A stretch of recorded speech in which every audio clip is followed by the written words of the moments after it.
बिस्मिल्लाहिर्रहमानिर्रहीम। आज की बड़ी ख़बरें जो अखबारात में हैं वो दो हैं और दोनों सियासी ख़बरें हैं। पहली ख़बर तो ये है कि पीडीएम का जो काफ़ी दिनों से इख्तलाफात, शो कॉज नोटिस, बयान जवाबुल बयान चल रहा था वो कल अपने अंजाम को पहुंच गया है।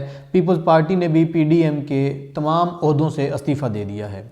ये अपोजिशन का इत्तेहाद था जिसे शुरू में ही बाज़ लोग गैर फितरी कह रहे थे। गैर फितरी इसलिए कि पीपल्स पार्टी और मुस्लिम लीग नून पहले भी कई मरतबा इकट्ठी रह चुकी हैं और यही दो बड़ी जमातें थीं इस इत्तेहाद की, लेकिन लोगों की नज़रों के सामने होने के बायस जो इसके नीचे छोटी जमातें थीं उनके मामलात लोगों तक नहीं पहुंच रहे थे। और असल वजह वो थी कि पीडीएम के अंदर जेयूआई और एएनपी का आपसी इख्तिलाफ, उससे पहले पीटीएम का पश्तून तहफ़्फ़ुज़ मूवमेंट के लोगों का निकल जाना और जो छोटी इलाकाई जमातें हैं उन सब की अपनी अपनी अकोमोडेशन यहाँ पे वो फिट नहीं हो रही थी, जिसकी वजह से पीडीएम का ये अंजाम पहले से ही मालूम था कुछ बाखबर लोगों को। लेकिन बड़ी जमातें अपने टारगेट को लेके लगी हुई थी और वो टारगेट किसी हद तक अचीव भी हुआ। पीपल्स पार्टी को सेनेट इंतखाबात आपने देखे, यूसुफ रज़ा गिलानी का सारा प्रोसेस देखा उनके अपोजिशन लीडर बनने का, और इसके अलावा इससे पहले मुस्लिम लीग नून का जो पंजाब में सीट एडजस्टमेंट करके बिला मुकाबला अपने सेनेटर्स मुंतखब करवाना, ये सारी चीज़ें ये पीडीएम के इत्तेहाद का बहुत बड़ा एक हम कह सकते हैं रिज़ल्ट था और पीडीएम के प्रेशर का ये रिज़ल्ट था। लेकिन अब जब इख्तलाफात शुरू हुए और फिर शो कॉज नोटिस आया, फिर पीपल्स पार्टी के जवाब आए, दूसरी जमातों के जवाबात आए, अब पीपल्स पार्टी ने शो कॉज नोटिस फाड़ कर, पहले बिलावल ने शो कॉज नोटिस फाड़ा, उसके बाद अब तमाम ओहदों से इस्तीफ़ा दे दिया है। अब मरियम नवाज़ ये कह रही हैं कि पीडीएम के बारे में कोई भी हतमी फ़ैसला मौलाना फजलुर रहमान करेंगे और हकीकत भी यही है।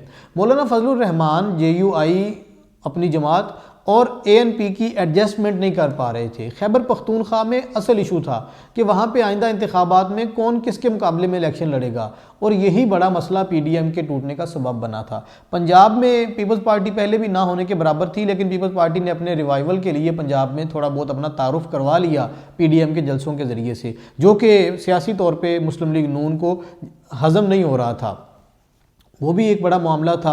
लेकिन अब जो सूरत हाल सामने आई है पीपल्स पार्टी के तमाम ओहदों से इस्तीफ़े देने के बाद, आज फिर इजलास हो रहा है पीडीएम का। आज मौलाना फजलुर रहमान कोई अहम इस पे डिस्कशन करके हतमी बात करेंगे, लेकिन ये बात तो तय है कि ये इत्तेहाद अब पीपल्स पार्टी के बगैर चलेगा। एएनपी पहले निकल चुकी है तो अब इसकी क्या अहमियत रह जाती है ये वक्त बताएगा। शेख रशीद दुरुस्त कहते हैं कि इमरान खान को नाअहल अपोजिशन मिली है। ये बात बड़ी हद तक दुरुस्त है कि इमरान खान बाकी बहुत सारे मामलात में लकी हैं, तो अपोजिशन के मामले में भी काफ़ी लकी हैं कि उनको अपोजिशन भी ऐसी मिली है जो उनको कोई ज़्यादा परेशानी नहीं दे रही।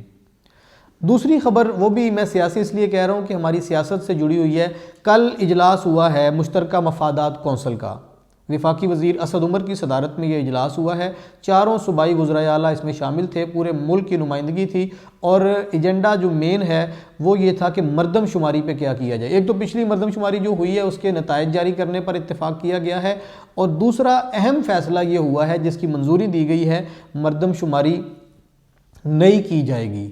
इस पे पंजाब और खैबर पख्तूनख्वा ने फौरी तौर पे हिमायत की है, इस पे अपनी कंसेंट दे दी है कि नई मरदमशुमारी की जाए। सिंध ने तहफ़्फ़ुज़ात का इज़हार किया, मुराद अली शाह ने इख्तिलाफ़ी नोट दिया है और बलूचिस्तान ने वक्त मांगा है कि हम सोच के फ़ैसला करेंगे। बहरहाल फ़ैसला हुआ है, हुकूमत ये चाहती है कि नई मरदमशुमारी करवाई जाए और उसके बाद जो 2023 के आम इंतखाबात हैं और बल्दियाती इंतखाबात भी, ये दोनों इंतखाब नई मरदमशुमारी के मुताबिक करवाए जाएँ। टेक्निकली हुकूमत मज़ीद आगे ले गई है बल्दियाती इंतखाबात को।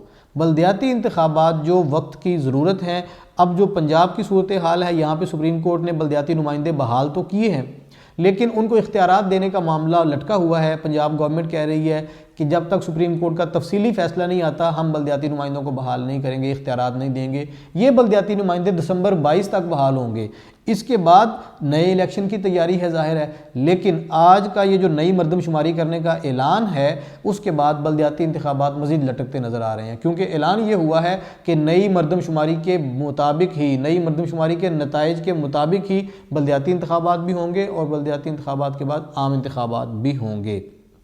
ये भी याद रहे कि नई मरदमशुमारी का जो प्रोसेस है वो जब भी हुकूमत शुरू करे मुनासिब समझ कर और इस पर वो अपना डिस्कशन कर रही है, लेकिन इसके मुकम्मल होने की तारीख जो टारगेट सेट किया है वो सितंबर या अक्टूबर 2023 में ये कर ली जाएगी मरदमशुमारी मुकम्मल।